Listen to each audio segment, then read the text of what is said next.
Hey skiers, it's Bob with SkiEssentials.com. Welcome to our 2024 ski test. Got a Blizzard Zero G 95 for you today.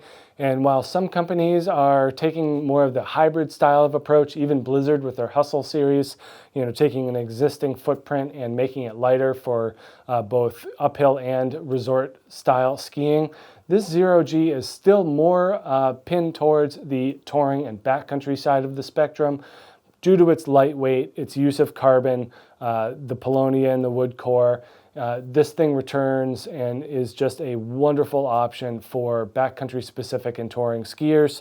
It's likely not going to be your only ski if you do any resort style lift serve stuff. This isn't really what that thing is for. It's definitely built more for a touring specific style of skiing with uphill efficiency in mind. There are still some lighter skis out there for randonnée racing and just that dedicated uphill skier. This one is a little bit more versatile. 95 is a great place to be for all mountain touring. Works great in the trees, is a decent floater, but also helps out a lot if you're in anything technical or a little bit sketchy because it's easy to maneuver. And while you might not get the same flotation as you get from even a Zero G 105, for example, it does pretty well for what it is.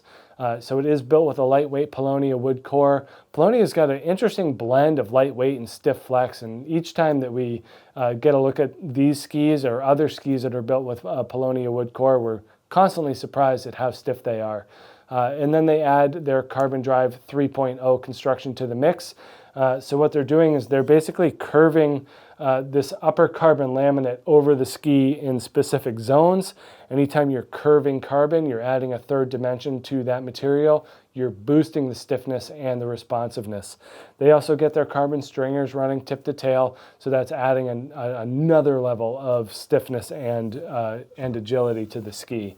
It ends up being pretty stiff, just has that stiff flex. It's going to be very responsive, very agile. And then we get it, on the scale, it really boosts kind of the maneuverability. This is the 185, so this is the longer length. It's 1,340 grams, so still considerably below that 1,500 gram threshold where we kind of say, all right, this is a good touring option. But at almost 200 grams below in the longest length, that really kind of puts it on the next level in terms of touring and backcountry application. A little bit more traditional in terms of shape and profile. We do get some nice positive camber underfoot, full sidewall underfoot as well.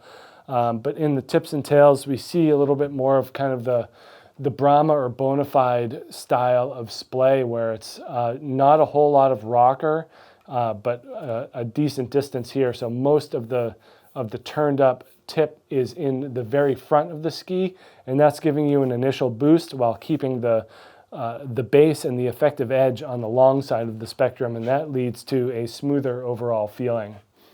And then we get a little bit of taper in the tail. Given the stiffness, it's nice to have this slight curve back here.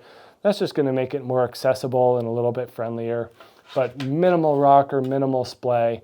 The whole point here is to keep more of the ski on the snow, not just from an uphill perspective. The skin has more snow contact, but going downhill, that makes this a more directional performer, better at crud, chop, and other adverse snow conditions. So that tail really helps with that.